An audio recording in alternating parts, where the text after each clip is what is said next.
ও মা গো মা, এ কি নচ্ছার! হ্যাঁ, যবে থেকে বাজারে এসেছে ঝোল ঝাল ভাজা পকোড়া সব সবজির সঙ্গে গা দুলিয়ে চললো। এ কি ক্যারেক্টারলেস বাবা! আজ তাই ভেবেই নিয়েছি একে একদম নিউট্রাল রাখবো।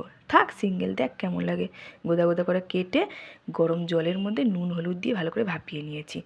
হ্যাঁ, তারপরে এদিকে দেখো না, পোস্ত, চারমগজ, আরে তোমার মগজ বলিনি, চারমগজ, কাজু সব ভালো করে পিসিং।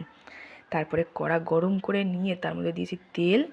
তারপরে তার মধ্যে ফোড়নে দিয়েছি গোটা গরম মশলা, টমেটো, কাঁচা লঙ্কা, আদা বাটা, জিরে, হলুদ, নুন সব একসঙ্গে ভাজা ভাজা করা নিয়ে তার মধ্যে দিয়ে দিয়েছিলাম সেই যে বেটে রাখা মশলাটা, মানে ওই যে মগজ বাটা যেটা বলেছিলাম সেটা দিয়ে ভালো করে নেড়ে চেড়ে নিয়েছি। তারপরে একটু হয়ে গেলেই ফুলকপিগুলো দিয়েছি, তার সঙ্গে একটু দিয়েছিলাম মটরশুঁটি। একটু মিঙ্গেল হয়ে গেল, আর কি করব, একা থাকতেই পারে না এই ফুলকপিটা। তারপর ভালো করে একটু মশলাগুলোর গায়ে মেখে একটু জল দিয়ে 2 মিনিট হতে দাও। হয়ে গেলেই ওপর থেকে দিয়ে দেবে একটু চিনি আর গরম মশলা। দেখো তো, একদম রেডি তাহলে। ভাত রুটি যে যা দিয়ে খাবে খেতে পারো। আজকে তবে আমি খাবো এটা ফ্রাইড রাইস দিয়ে। ফ্রাইড রাইসটা যেটা আগেই রেডি করে নিয়েছি।